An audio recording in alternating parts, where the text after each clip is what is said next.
What's going on, everybody? Welcome back. You can see how much these things have springed up in 4 days. I know I said it was going to be 2 days, but they were just under so much stress. It took them a minute to come back from everything that I had done to them that night, and it was quite a bit. So we are on the Spider Farmer SE1000W. You can see we're still at 80%. What I did today coming in is I did water them, rehydration, and I kind of just weaved some of the stuff in and out. Oh my gosh, look at this. This SE1000W is killing it. Just killing it. Everything in this room was done with this Spider Farmer SE1000W. Just want to kind of give you a side glimpse of what it looks like down the track before that light starts coming back this way. This is a massive canopy. I mean, we're already like 6 feet, and the only part of the canopy I have to kind of like truss back is that. I have to really push this part underneath of that back side of the net, you know, taming these plants and just weaving them, you know, laterally, and until you can't go no more, you know, you can't go no more lateral. That's it. We're already a foot here, we're a foot there, we're like 6-7 feet with this canopy. So I honestly think that LED, and this is my own personal perspective, in order to get a perfect, you know, monumental yield, LEDs do not have to be dialed up to 100%. I've done that. It didn't work out as well as I wanted to, so I dialed back the light. In veg, I wouldn't be running 80% on this canopy in veg if it was stationary. But because we're moving, it doesn't have any kind of negative effects on the plants. They're so overly effective that they put out so much par that they can increase your yields tremendously. Last time in this room, it was 4 3/4 pound with an SE1 or SE7000 all the way up, and we just vegged out this giant plant from just basically end to end. Obviously the middle was, you know, more robust and full and dense, and then as we kind of graduated towards the ends, it just kind of like, you know, it just turned into that like undercarriage type style weed where it's like it's good but it's not as dense, it's not as it doesn't have as much aesthetics and bag appeal. So that's how that grow went, but nonetheless we yield 4 3 over 4 3/4 pounds off a 720 watt light fixture. Now we're running with a bigger light on a light mover.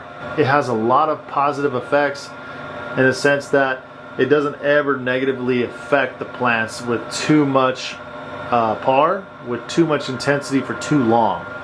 So that's the case scenario that I've experienced with LEDs. Is that it's just like they're just almost too efficient, you know. So I have to dial it back. So if you have an SE700, or excuse me, if you have an SE7000, you might want to dial it back a little bit if it's stationary, especially if it's in a 4x4 or a 5x5 tent. Absolutely, you're going to want to dial that back. It all depends on how close the light is, though, too. I like to keep my light specifically 2 feet away from the canopy. I'd say we're about a foot from the tallest part of the canopy right there to the light, to the bottom of the light.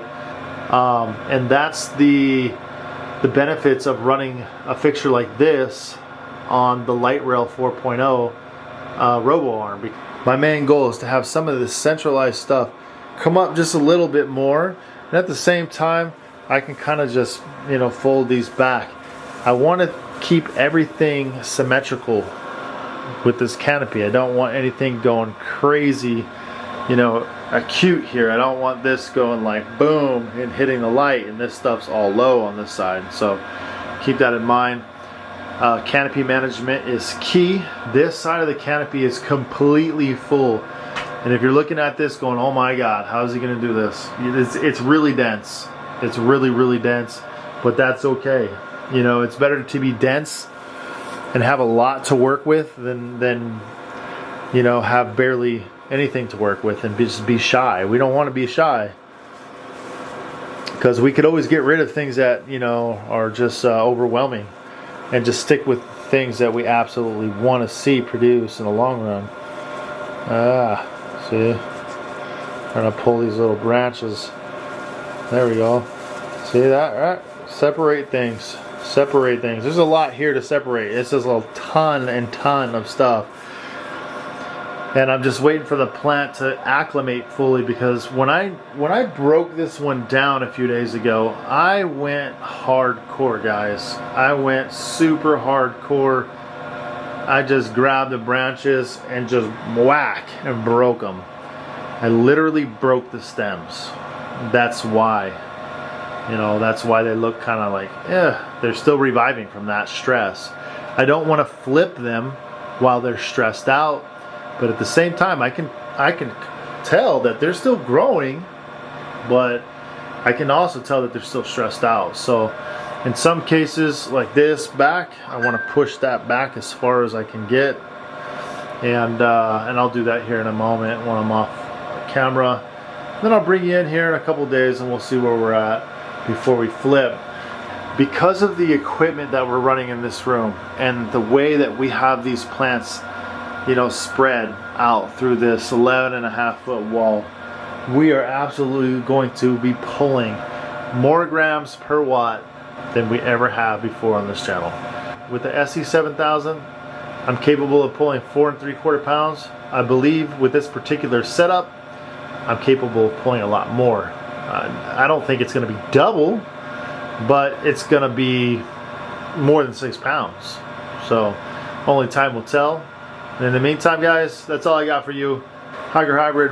I'll see you in the next one. Stay blessed. Peace. I'm out.